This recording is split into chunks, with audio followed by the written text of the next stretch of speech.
Welcome to Truth and Transcendence. You can find all our other episodes on truthandtranscendence.com. So today I'm delighted to welcome Hayley Hunter Hines, who does some extraordinary work. And one of the things we're going to kick off today is talking about one of her favorite themes, which is inviting people to the party. And having grown up in a family where one of the basic policies of the family was that absolutely anything could be turned into a game, especially if it's a disaster. When I saw Hayley's thing about inviting people to the party, I was immediately hooked. Hayley is a globally recognized wellness futurist, a luxury experience architect, and founder of Soul Sparkle Living. With over 30 years of experience in corporate wellness and holistic consulting, Hayley helps visionary brands design emotionally intelligent spaces and experiences that restore vitality, elevate presence, and blend science and soul to reimagine how we live, work, and lead. She has an MS in health promotion management and certifications in culinary nutrition, yoga, and somatic intelligence. And with all that, Hayley bridges evidence-based strategy with soulful, sensory-rich design. I mean, that just sounds so delicious. So, Hayley, thank you so much for coming on the show. Thank you so much. It's a pleasure to be here. Thank you. And we were just saying, weren't we, before we started recording, that particularly these days, it's so nice to remind ourselves of the lighter side of life. And that's always something that we can choose to tune into whatever we want to tune into, can't we? But tuning into the light of life is so important. Absolutely. So would you like to kick off by saying something about this inviting people to the party? I think you were telling me before that this is something you've always been connected to, right from when you were very young. Would you like to share something about that? Sure. So I think where it stemmed from, at least from a business perspective, is I believe a lot of times as creators, as entrepreneurs, we create the things we want to experience ourselves, right? So if we see something that's not maybe in the market or something that we would like to experience, we have the ability to create that. And so I've kind of used that as my guiding light with Soul Sparkle, with my business. And the way that I describe it is that I usually imagine the most fabulous thing. And I'm going to use an example as my first Soul Sparkle Paris experience. I thought, wouldn't it be amazing if I could bring a group of women to Paris and we do incredible, tours and cuisine and cooking classes, and we go to the region of Champagne and we do like all of these beautiful things. And really it was because that's what I wanted to have an experience of myself. And so I just created that. And then the philosophy became, well, I'm just going to build it and invite people to the party. I'm going to create the event and then invite them to join me in that experience. And so that's been kind of the ethos of Soul Sparkle Living, because it's truly just me doing life, creating magical things, and inviting people to join me along the way. That's really the vibe. Oh, that's fantastic. So you're completely sidestepping anything around how do I persuade people this is a good thing? How do I sell this? Because you're living and breathing that's amazing, because that's what you're connected into. And people will be drawn to that. People probably will be drawn to that, actually, more so than not. I mean, even as you just described it then, and the look on your face, I mean, people listening can't see the look on Hayley's face, but the look on your face as you were describing it was just one of complete happiness and appreciation about the thing that you were creating. And I can completely resonate to that. It's almost like that feeling of if people coming around for dinner, we want to make it really feel lovely for them coming in, and we want to do it in a way that we like as well as. And you're So, right, because I think the more we create in the way that we want to experience something, the more magnetic it is, and the more people are drawn to that energy, to that frequency, right? Because we are so excited about it. And so, yes, to your point, I've always felt that it's a much more compelling conversation when you just share about something that you're excited to experience yourself, and then people are so drawn to join you with that, whatever it might be, wherever it is in the world or whatever the experience is. The more lit up you are about it, the more people are going to resonate with whatever it is you're offering. Yeah, so true. So you said there the story about how you connected into that in terms of your offering and your work now. Was this something that only really came to fruition in you as an adult, or was it something you also had as a child? You know, this connection to inviting people to the party. Well, I think I've always been drawn to the element of whimsy, of awe and wonder, and I've always had a little bit of a leaning toward that in my as long as I could remember. And I remember my mother used to always tell me that people have always been drawn to me. Whatever it is I'm doing, whatever I'm up to, they want to be around. They want to be part of it, right? And so I think there's an emanation of that vibe or that essence in everything that I do.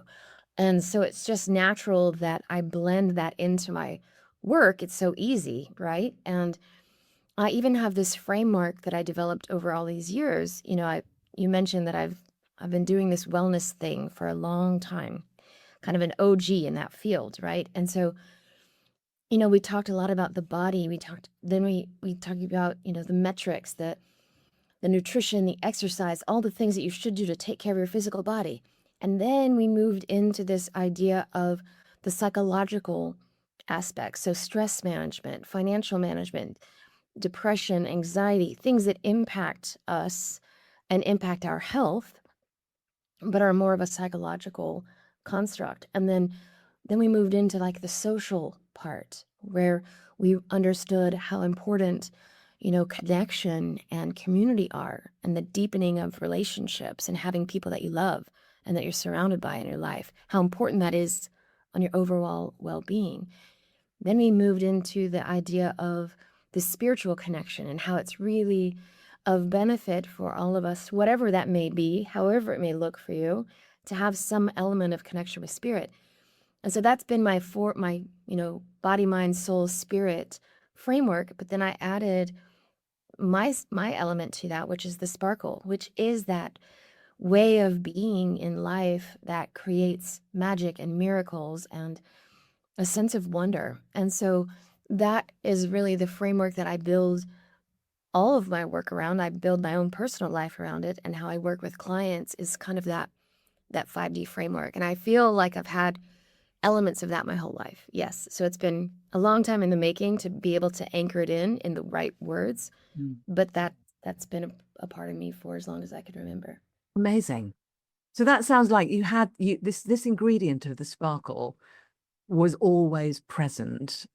And then you went out and you learned about all these different aspects of wellness. And now you found a way to like channel the sparkle through all those vehicles. Is Right. that Bring it all together. Absolutely. Like the through line, through the tapestry is that now. And it can be a part of everything that we do when we recognize it and allow it. And that to me is where the magic unfolds, honestly. beautiful? It's so interesting. I mean, I've had various conversations with people who've said something a little bit similar, where they've got a quality that's particular to them, which on its own is great. But then when they expand outwards and understand much more about the world and how everything works, and then channel it through that's when you get the most interesting, integrated, accessible offerings. So for you, does that mean you're constantly kind of in a state of bliss and alignment in your Well, I'd life say and in your work? constantly is probably a bit of a stretch, but I would say that my baseline is joy, right? That's just kind of my natural disposition. And I also have really curated my life to where my intention is always to stay in that as much as I can. And then if I'm, for any reason that something happens and I'm out of it, I have the tools to come back to center, right? So I don't usually stay there very long, and I'm able to bring myself back, which is a lot of part of the work that I do as well. Is things are going to happen. I mean, it's life, right? We're in human form. We are spiritual beings in a human experience, right?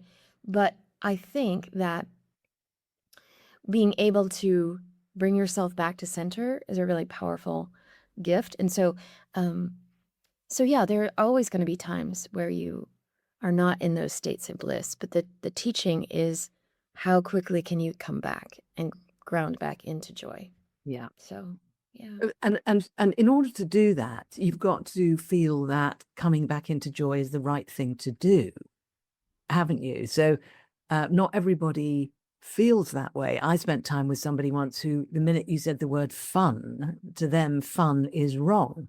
Okay, so it's the opposite, right? So do you have any kind of insight into why it is or how it is that you're somebody who knows that coming back to joy is the right thing to do, as against some other people who just don't, or they're frightened of that, or they think it's wrong or immoral because people are suffering and all that stuff. What's your take on that? Well, I believe that we're here um, to anchor light, more light, as much light as we can on the planet, and emanate as much love as we can, right? And not like a superficial light and love vibe, which is to me not the actual embodiment. I mean, that's just anyone can say that, but it's the being it, it's the embodying it, and then helping others see that and feel that as well. To me, that's the greatest gift that we can give to humanity right now. And our joy, our happiness, our and again, depending on how they utilize the words, but I believe that having fun and being like a child as much as we can is what is going to help us get through this next evolution of humanity, right? Yes, there are things to be heartbroken about every single day. If we allow ourselves to stay in that all the time, we would never be able to probably function, frankly. Our bodies are not designed to be inundated with this much heartache and heartbreak and trauma. We're not designed that way. So I think it's being very boundaried and protecting your energy and allowing yourself to, again, I keep saying embody, but it's like how much of that can we bring to the world?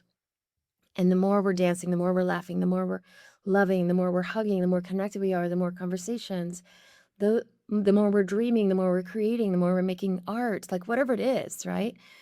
Those are the ways we're going to anchor in a new way of being for humanity. And the only way we can do that is to get out of the really, I mean, we can talk about the dimensions, but like out of the third dimensional kind of day to day stuff and get to that higher level to transcend to the higher level. And that's what we need to be doing. We're here for such a time as this to anchor in the new earth and the new way of being. And to me, that we do that through laughing and having fun and loving people. Fantastic. So you've got a deeply spiritual context for your work, you know, so Yeah. so which might not be what everyone might expect when they look at it. They might think, oh, fun, sparkle equals superficial, but clearly for you, absolutely not. Well, there's two parts, right? There's the soul and the sparkle. And sometimes I lean more heavily to the sparkle where we have champagne on a yacht in Croatia and island hop. Okay. Or we're having cooking classes and wine tastings in the hills of Tuscany. That's lovely. Like that's fun and beautiful and joyful. And I do think we're here to enjoy, right?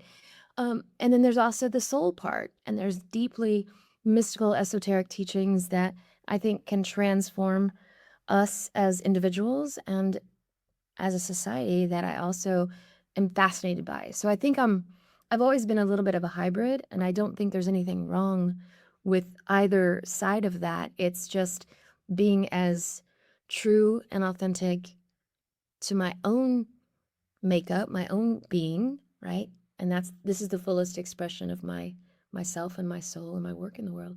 Beautiful. So if you come across somebody who has a completely different perspective, because some people, as I alluded to, have this perspective that that the virtuous, correct thing to do is to be miserable, you know, or to be worried about other people who may be suffering and so on, and putting a lot of energy into that. Right. Um, do you ever meet people who have that perspective? Not a lot really anymore because we don't really we're not on the same frequency anymore, right? Like I just don't tend to vibe at the same level. Not to say that I don't meet them, but I don't really have those people in my inner world anymore Yeah. because So they're more peripheral. They're not so present in the center of your life. exactly, because I don't make a lot of sense to people like that, Yeah. right? So there's a And kind of natural attracting or non-attracting sure. going on. That's really interesting. Absolutely. Absolutely. And I think that happens for all of us. You Yeah. know, we sometimes wonder why a friend might drop out of our life or a relationship might end, a romantic one. And really, a lot of times it's because we've elevated our frequency to the point where we're just not in sync anymore. We just don't get each other anymore.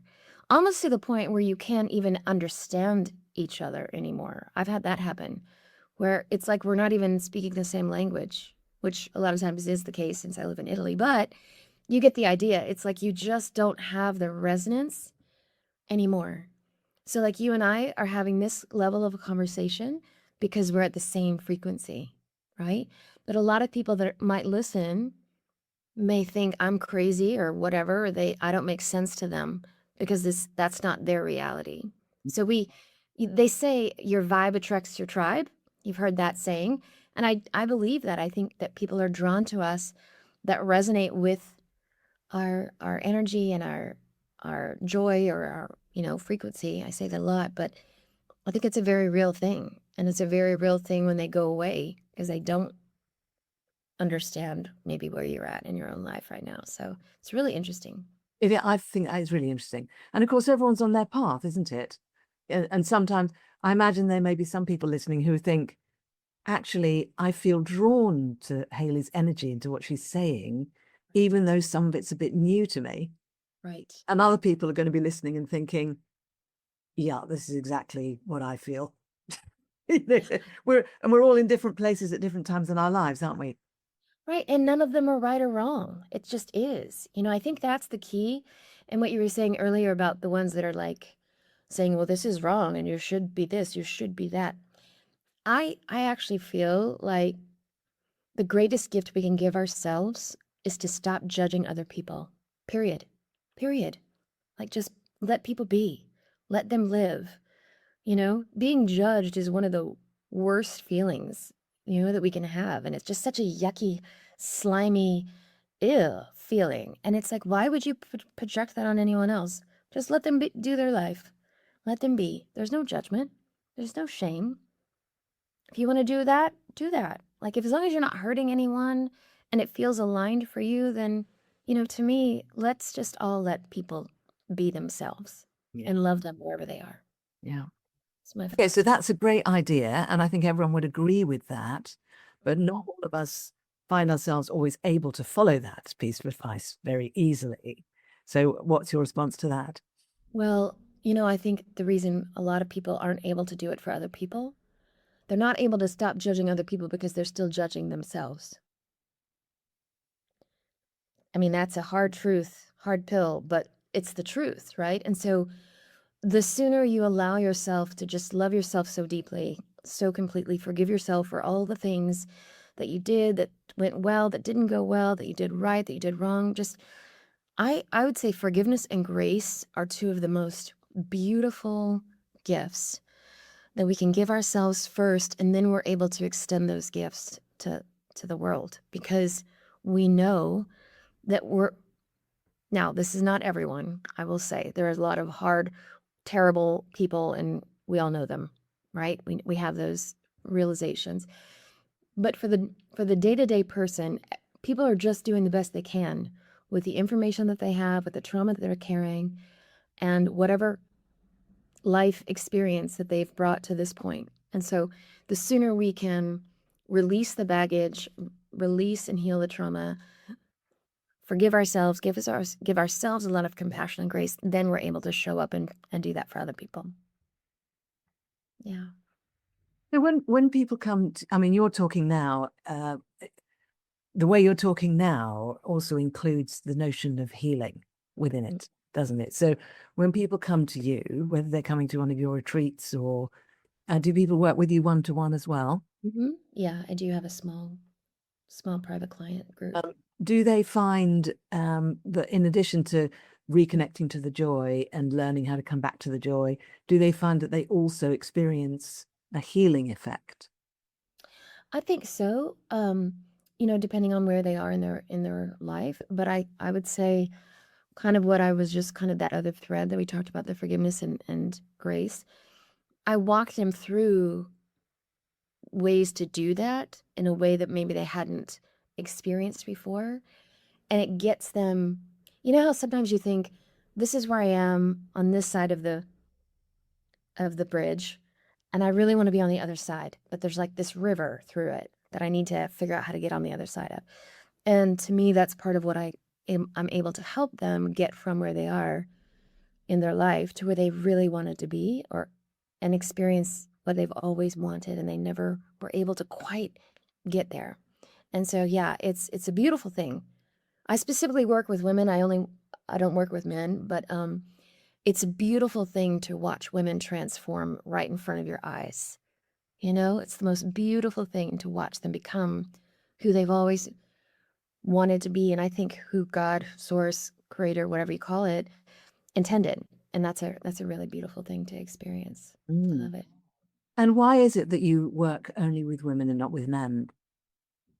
I just don't feel drawn to do that.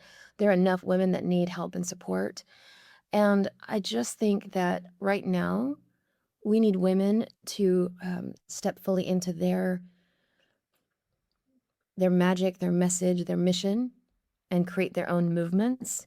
And I just don't feel drawn to help men with that right now. There's plenty of guys that work with, and other women that work with men right now. It's just not my calling. Yeah, thank you. I'm just interested because um, that whole question of whether people work with men or women or both Yeah. is important, you know. And Yes. I like your answer actually, which is you don't feel drawn to do it. Yeah. Boom, that's it. And that fits with everything else you said. You're doing what you're drawn to do, Exactly. and that has a kind of a purity to it Mhm. and a lightness to it, as opposed to I want to help the world, I want to heal the world, but I've got to suffer to do it, which is the opposite point of view. The opposite. Yeah. The other thing too is that the depth of work that I do is very intimate. It's very vulnerable. And I just think there is a safety for for everyone, for me and my clients, for it just to be feminine, just women. You know what I mean? Yeah. I The work that I do is it's too close, in my opinion. If I was doing something more, you know, I don't know, easy. I don't know what the word is, but a little lighter, you know. But the depth of the transformation, I just feel more comfortable working with women at this time. So yeah. But you're right. If that shifts, or if I get a calling or the intuition that I need to do something, then I will. I always um, honor what shows up and where I feel drawn to serve. Yeah. So And of course, your clients are all doing what they do, and some of them are going to be helping men in certain ways. absolutely, So they we're come to you all to get what they need for themselves as a woman, right. and then some of them take that out into, you know, I work with men and women, but sometimes I go into situations which is all women Yeah, to feed that side of myself, right. and then I come back and apply. Yeah, Yeah, but I get what you mean as well, because sometimes you need just women, or sometimes men's groups need just men in yeah, there to have a exactly. certain kind of safety Right, for those particular journeys. right. Yeah, and I think there's a unique time and a unique experience that happens when men and women come together in connection or in a container, let's call it. For me, I've done both a few times over the years, but right now I'm like the women need this level of support and they need this level of transformation to fully step into what they need to be doing, because I believe that women are going to be the ones that really are able to um, shift us into a whole new way of living and leading. So it's a very exciting time. Amazing. So I'm curious, you have this, like we said, a very strong spiritual and soul-led context for your work. Along the path of your journey, is that something that's just naturally evolved, or have you been involved in any particular practices or studies or modalities that have particularly fed into that? Okay, so I'm a super nerd when it comes to learning. I love Um, I love to learn, where really my light up point is where science and spirituality come together. So spiritual technology and quantum science, physics, and like that kind of stuff is just, I geek out on all of that. And I have a lot of certifications because I love to learn things. So I'm always doing something new, right? I studied a lot of yoga.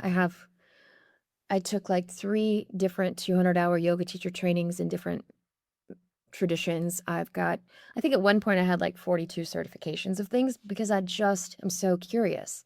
So I can go down rabbit holes very easily and just be happy as a clam. Some people watch Netflix, I learn stuff, right? So I'm constantly kind of feeding my mind and heart and spirit with new just possibilities and new concepts and new theories. And so I would say there's a lot of different um, paths that I've been on. When I first started, I studied nutrition, so my background is in nutrition.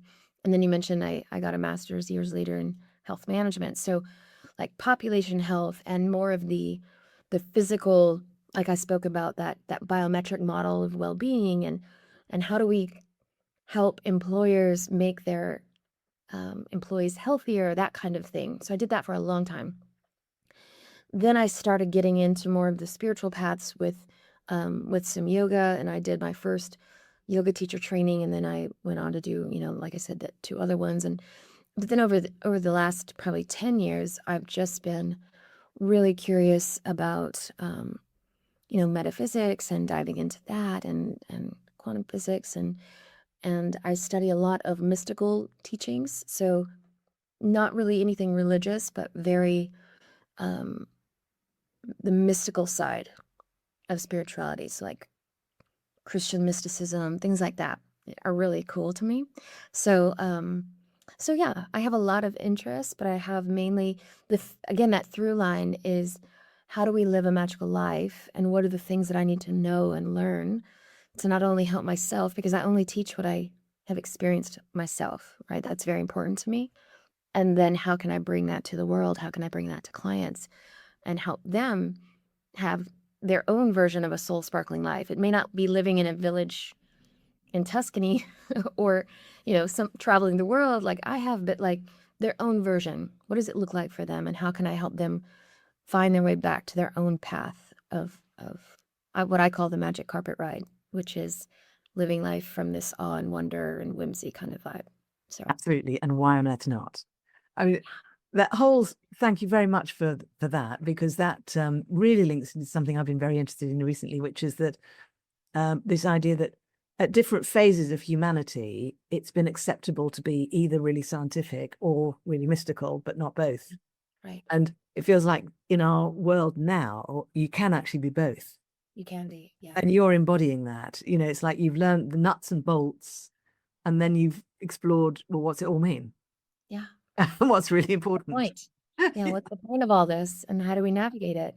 And how do we navigate it with as much ease and grace as we possibly can? Right. And I think going back to what you said earlier about people that are very, very caught up in what is going on in the world and how we should be outraged, we should be this, and yes, we should be to a degree. But again, what we focus on is what we're going to experience more of, right? And that one single teaching, if we can understand that the more I focus on creating my own personal beautiful life, my own um, art, my own creations, whatever it is that I'm feeling drawn to put out into the world, it's as above, so below, as within, so without. So the more I put that out, that is more of the experience that we're going to have, right? So I would just encourage anyone that's listening to really think about that one concept and think about how is it helping you to watch the news every day? How is it helping to scroll social media all the time and be outraged all the time? Because all that does is activate your nervous system, deregulate you, and create more of that experience for humanity, right? We forget how powerful we really are. We are creating. We are co-creators with the universe, right? We're co-creating with God. Everything that we want to put out into the world, we need to be, everything we want to experience, we need to be putting that out. Like that needs to be the energy that we're in. And so I don't know if that's helpful, but for me, that's really been one way that I've decided. I have decided for myself that I can live with a heart that's broken wide open, because it allows me to love more and show up more. But it also helps me not stay in that frequency. And it helps me to elevate myself, because I know that what is the research, the scale of consciousness, where it's like one person that's emanating unconditional love can affect 700,000 people around them. One person, right? So think about how much more effective you can be at creating change if you stay at your highest possible frequency versus staying down in that, guilt, shame, judgment, obligation, anger, fear. Like if you can stay at love or above, it's like, wow, that's how we really change. That's how we make a significant impact for the world. So yeah, that's one of the things I like to think about. That is very helpful and beautifully said, if I may say. That what you want to experience, put that out into the world. So, for example, if I'm, suddenly really overwhelmed with things to do, um, if I put out that energy being overwhelmed into the world, I'm going to get more of it back. Yeah, I mean, if you think about it too, and a lot of people use an example of like, say you spill your coffee on the way to work in the morning in your car. Like you've got the cup of coffee, you spill it, and the whole rest of the day, all you think about is that spilled cup of coffee, and then you run a red light, and then you get a ticket, and then it's like this snowball, right? Versus just like, huh, that's interesting. So what I try to do is, and this is a little trick that I sometimes teach, it's like stay in the inquiry. Wow, that's interesting that I spilled that coffee. Not get upset about it, not have a fit, because the more you do that, the more you're just going to keep having that experience that you don't want to have, right? So just take a deep breath, bring it back to center. Wow, that's interesting. I'm going to have a great day. Today's going to be great. Things always work out for me. Like, it's almost like it sounds silly, but you can actually just reframe your reality in just a few seconds if you know how to do it, right? So instead of staying in that space of overwhelm, of upset, of anger, just take a deep breath, recenter yourself. Well, that's interesting. Not good, not bad. I'm curious what's going to happen. What else is possible today that's going to happen that's amazing? And you just like have this little pep talk for yourself like a crazy person. To some people that are listening, they're going to be like, I'm not going to talk to myself in the car. But you know what? If you do, the whole rest of your day could be different, right? Things always work out for me. I love how things always work out for me. I do that all the time. And there's been time and time again where maybe I've shown up for a flight on the wrong day. Totally my mistake. And then I sit there and I think, well, that's interesting. But things always work out for me. So I'm going to get a different flight. It's going to be easy. It's going to be the same price. It's not going to be stressful. It's going to be lovely. Like I just go into that revelation of truth that's possible, or the outcome that I want. So I speak the outcome that I want almost every single time. Here you go. Here's your flight, your new flight, no charge. I'm like, wow, things always work out for me, right? So I think giving ourselves the permission to be powerful in that way is also one of the most beautiful things that we can do. Amazing. Beautiful. I'll bet you're so fun to work with. Well, I have been called, okay, what is it? The Sparkle Queen and also Fairy Godmother. And those are some of my favorites. It's like, oh, we make dreams come true, Amazing. We do. Before we finish, I'm going to ask you a couple of little wind-up questions. So one of them is, some of the people who like to tune into this show, well, actually, probably a lot of them are actively involved in being part of the solution in one way or another. Whether they're parents, leaders, community leaders, spiritually, whatever they might be, or just people trying to be good people in their own lives. And Is there something you'd like to say to those sorts of people in particular, in relation to some of what we've been talking about today? Does Yeah, something come to mind? yeah.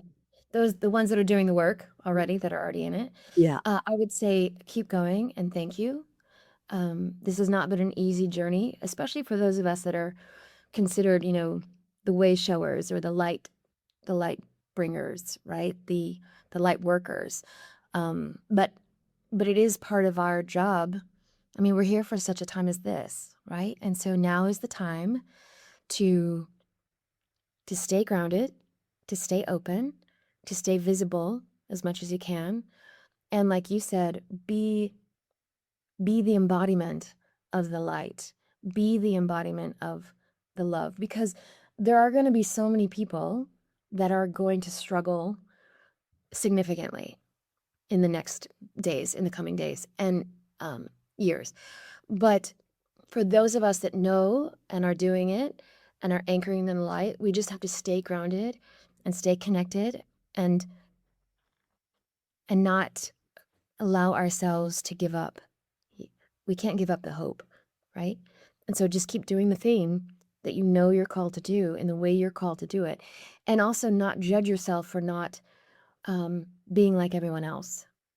I think that's a big part too, because I think, like you said earlier, a lot of people are like, well, they're supposed to be this, they're supposed to be angry, they're supposed to be activists, they're supposed to be protests or whatever.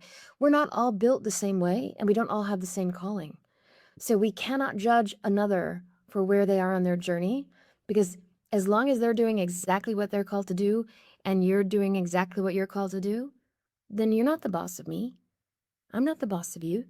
You do what you're supposed to be doing, and I'm doing my job. So we're not all created in the same way, and our nervous systems are all different. So I would just say honor the truth of who you are, listen to the call, stay connected to source, and do the thing that you're meant to be doing. Yeah. And thank you. How's that? That's beautiful. Well, I'm personally taking that on. Okay, It's a good gift. job. Beautiful. Yeah. Thank you so much. I love that. So we've talked about quite a lot today, and I've thoroughly loved it. And I could talk to you for hours. Has there been a favorite part of our conversation for you today? Oh, I love the whole thing. Like I said, I can talk about this stuff for all day. I think what's refreshing is when we see each other, right? And we feel understood and known.